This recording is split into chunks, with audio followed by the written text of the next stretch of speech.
こんにちは、難度工房です。今日もわずか 0.5 乗の難度から DIY プロジェクトに挑戦していきます。今回のテーマはサイクロン集塵機です。掃除機のフィルターがすぐに詰まって困る、そんな悩みありませんか？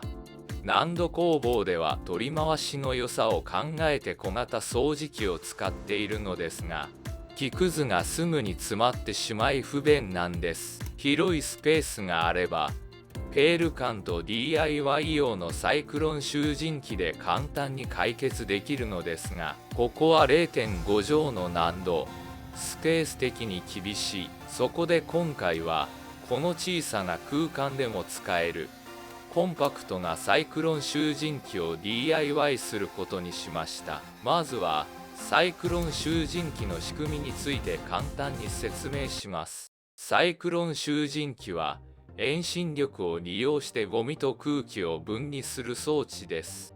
吸入口からゴミを含んだ空気が吸い込まれるとシリンダーの中で渦が発生します。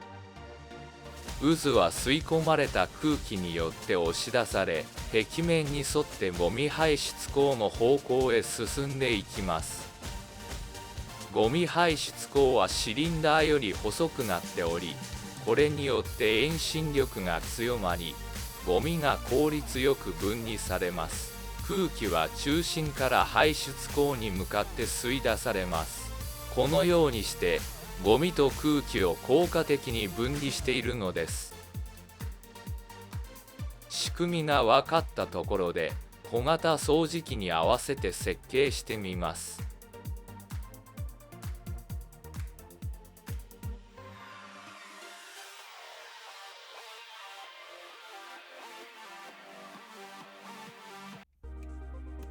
集塵箱とホースには100円ショップで見つけた容器とおもちゃの蛇腹パイプを利用します。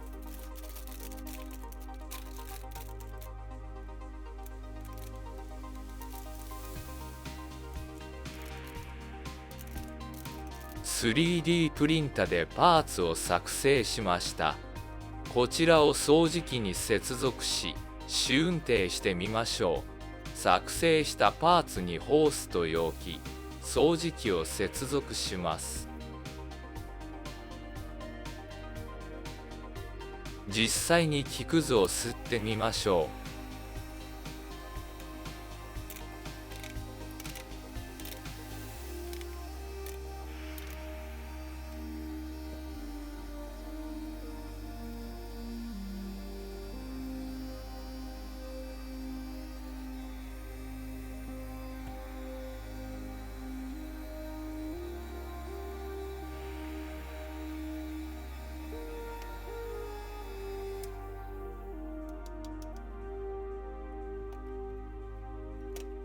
失敗です。ゴミが分離されず掃除機が吸い込んでしまいました。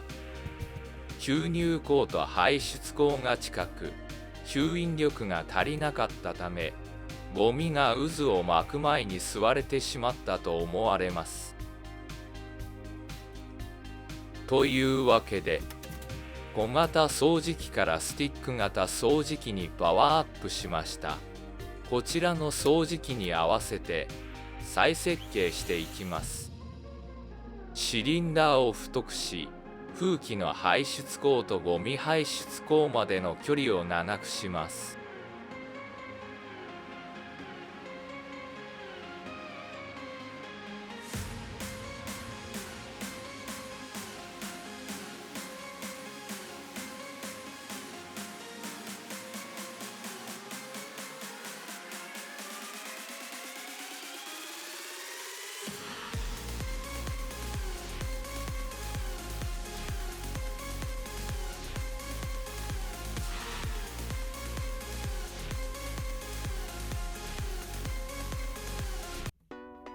完成しました。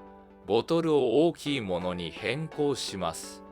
ホースも直径 19mm から 29mm に変更します。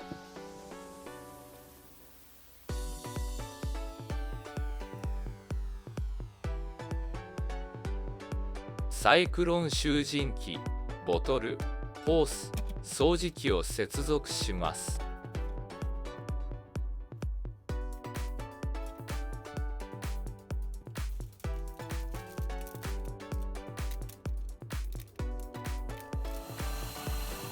接続もできたのでテストしてみます。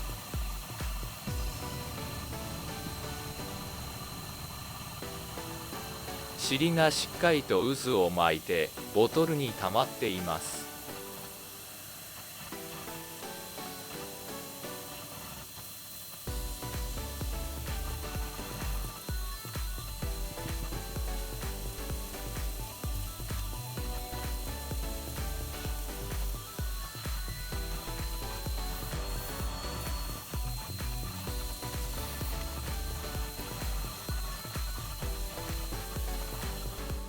掃除機のフィルターも確認してみます。細かいゴミがフィルターに引っかかってました。何回か試したところ、一気にゴミを吸い込むと掃除機側にゴミが吸い込まれていることが分かりました。なので少しずつゴミを吸い込むことでこのようにほとんど掃除機側にゴミが入らなくなりました。フィルターも詰まらず、掃除機の吸引力も保たれました。DIY を楽しんでいただけましたか？チャンネル登録して次の DIY プロジェクトも一緒に楽しみましょう。それではまた次回お会いしましょう。